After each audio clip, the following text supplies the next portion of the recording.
What's up, pod pals? It's your buddy Adam, and you are checking out Podcasting Business School. This is another podcast audit session. I've got my friend Micaela Benn from the Children's Book Marketing Podcast. I know what you guys are already thinking. Awesome niche. I'm such a fan. I'm a niche geek, and the Children's Book Marketing Podcast. So well done. Micaela, welcome to the show. Thank you. Thank you so much for having me, Adam. Well, you're dialed in on your who you're trying to serve. I think it's great. It's great for business. It's great for the audience, obviously, that you're trying to serve.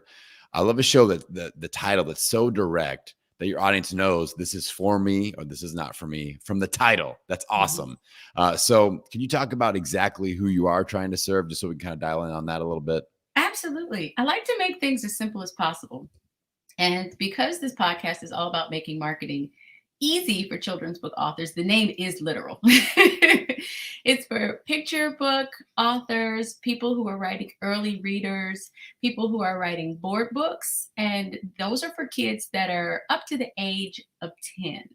Most of them are moms and dads. So there's direct alignment with many of the people who have written the book in some way with their ideal reader. In the consumer space, we would call it our ideal consumer. But in this case, our ideal reader is usually somebody that the author is pretty familiar with.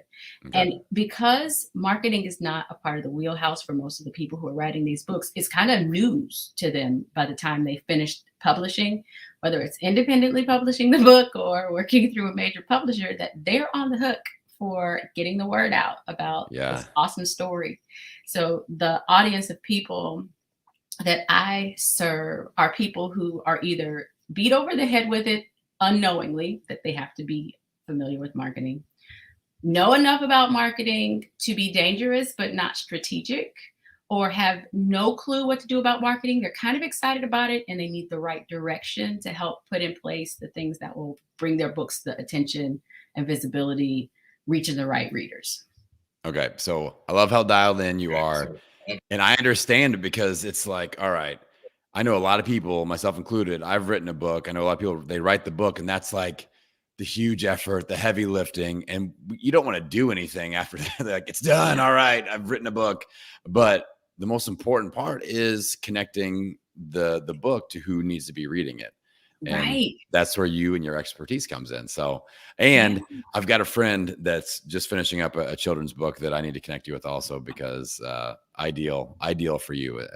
So I'm excited to make that connection. All right. Awesome. Thank you. When we talk about, on this show, we're looking at, tactics for podcast growth, audience engagement, monetization. Out of those three areas, what would you like to kind of start the conversation with today? Let's start with the third one. Okay, so monetization. Let's start with the third one. And I say that because the audience is growing based on who is entering the space, and the established voice that I have among children's book authors who've already been in it, I feel pretty good about. What I'm not doing is monetizing it yet. And we're right at, this is the week that celebrates the first year of the podcast being in place. So I guess it's time now. This thing makes some money. Yes. So if we look at what I call the podcast success timeline, you're in the second phase, which I lovingly call the podcast frustration zone. So it's where you're a year in, you're creating content, you're building an audience, but you're ready to kind of take that next step. You want more downloads, more audience engagement, and we want to start monetizing. This is the perfect time to start experimenting with ways to monetize. And the good news for anybody that has a super niche down podcast, I think it's actually easier to monetize, not necessarily from sponsorships, but that could be as well, but from who you're trying to serve. So like people that pay you, outside of the podcasting world, people that pay you for your services are children's book authors. Is that correct? That's right. Okay. So I think that we could, your show is custom built for some sort of an audit style episode, like what we're doing here today.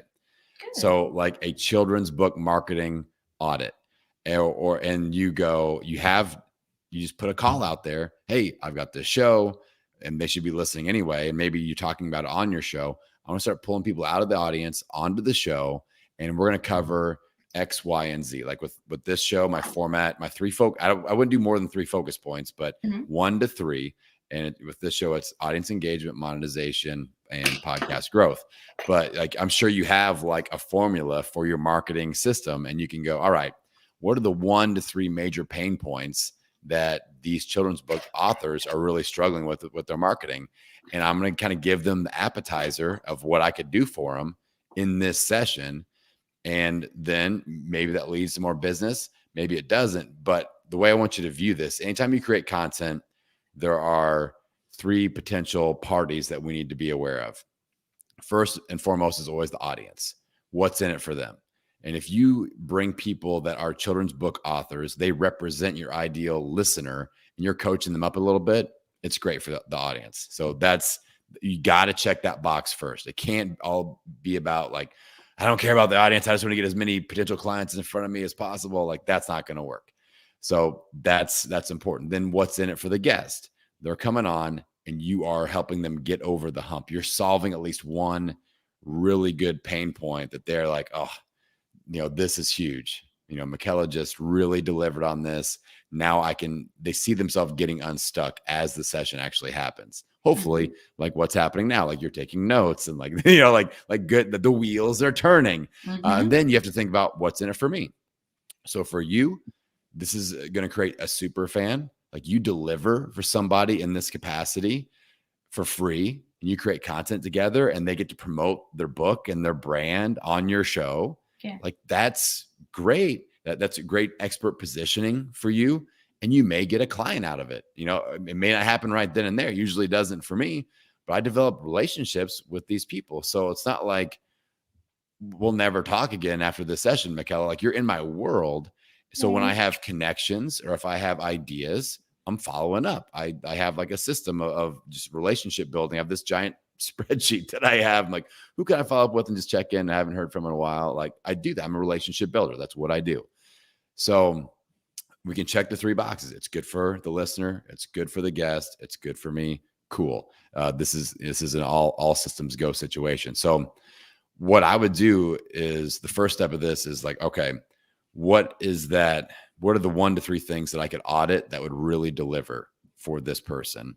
Then you start doing reach outs of people that get a few people that like and trust that you can kind of practice with as the first couple. And then you start releasing them as episodes, and you kind of sponsor the episode with the call out of, hey, you want to do this? Like, spoiler alert, when me and Micaela are wrapping this up, guess what I'm going to say? If you want to do a podcast audit, go to this website. Like, that's what you do. And I never run out of these. I've got these. I could release a podcast audit every day of the year if I wanted to. I'm doing 4 today in a row, and 4 more tomorrow. So it's like, and I don't have to advertise this. I don't have to pay any advertising dollars at all.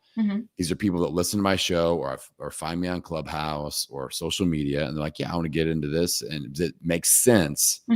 It adds people to your email list. These are super fan, like ideal people that you want to be communicating with. Yeah. So and you're creating an episode. So it's saving you time from a content creation point of view as well. I love it from every standpoint, Adam. Yes, it makes sense. And you've got the info for it.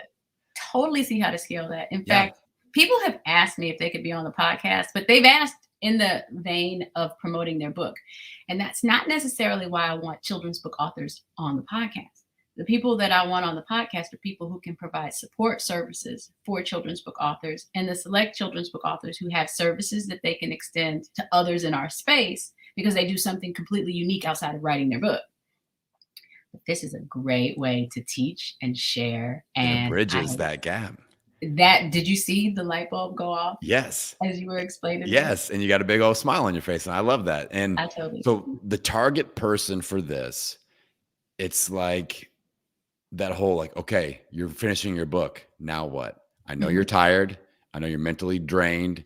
And like but the next part is the most important part. Let me help you get over the hump and transition from writing a book to marketing a book. That's what this is about. So if you're wanting to find the people in that sweet spot, they're just wrapping it up. They haven't gone into promo mode. They need help. They're the independently, publishing person. I remember like, I didn't even have any energy to tell anybody that I wrote a book. I just was so tired from writing the dang thing. So being able to lean on an expert like you, especially in this niche space of like my buddy that I'm going to introduce you to is there right now. Like they're just like getting artwork and stuff done and like they're figuring everything out, but he's wore out because he's got a million other things happening. And that's where you can step in and simplify before you multiply. Our girl Micaela is going to get it done for you with this interview. So I think there's lots of potential. Too. I'm so glad you said that. I have just the thing for him. This comes up a lot. That point of not understanding how to transition from the creation to the marketing. And the answer is that there's an overlap, that it doesn't start once the production is complete. It starts well in advance. And I have not figured out yet, until you just said that, a way to make it more plain to people so that it's not just something that I share with people during our coaching sessions. Yeah. So thank you for that. Yeah. Well, this is what I love to do. And another thing that helps me, like I talked about my podcast success timeline. I think you could create a customer journey, and that's a podcast episode where you map out the 12 phases of children's book authorship, or the 5, it doesn't matter how many phases, but you map out. So you break down that journey from I've got an idea about a children's book to having a successfully marketed and sold a children's book. You break that up into phases and you go, what are the symptoms of each phase? And what is the checklist to go to the next phase? When I teach people this, it's like, if you can define the customer journey, you own the market, because no one else does that. There's just confusion and trying, and you simplify. So you've got that. You've got that. So, and that's what you talk about in your audit style session is like, okay, you are here and here's how we go to the next phase. Now I know we're running short on time. We had some technical difficulties getting in. I'm back to back as usual, but I want to make sure that I mention podcast player ads, because I want you to check out a couple of platforms. One is overcast.fm. That is a large podcast player for non-Apple users. So people that have like Android phones, a lot of people listen on Overcast. You can run a banner ad, and I think you should look at the family and children category. There's a family and children's category, which is like, I feel like that's a good tangential category to look at. Business and education. Those are the 3 categories that I would look at. I've got some notes for you that I'm going to send your way on pricing, on what I would, because it's dynamic pricing. The more people buying ads, the more it goes up, and it'll go all over the place in a calendar month. So I'll send you price targets to look for in those categories of like, don't buy until it hits this, otherwise you're paying too much. But like, you can pick up, like in the children's category, you can pick up 30, 40, 50 new subscribers for not that much money. And like, if I can pick up a new subscriber for $1 to $3, maybe even $5 per new subscriber, and that's a subscriber, not a download. So you've got a year's worth of shows. You get one subscriber, they're probably going to binge listen to several shows. So that could turn into, dozens, hundreds, hopefully thousands of downloads eventually. So that's something to keep. I think you could do really well with how niched you are. And it's like super easy to run these ads. You don't have to come up. It's not like Facebook ads, because most platforms, they pull your art from your show and your description from your show, and it's a banner ad. You just pick the category and hit the go button and pay, and it's up.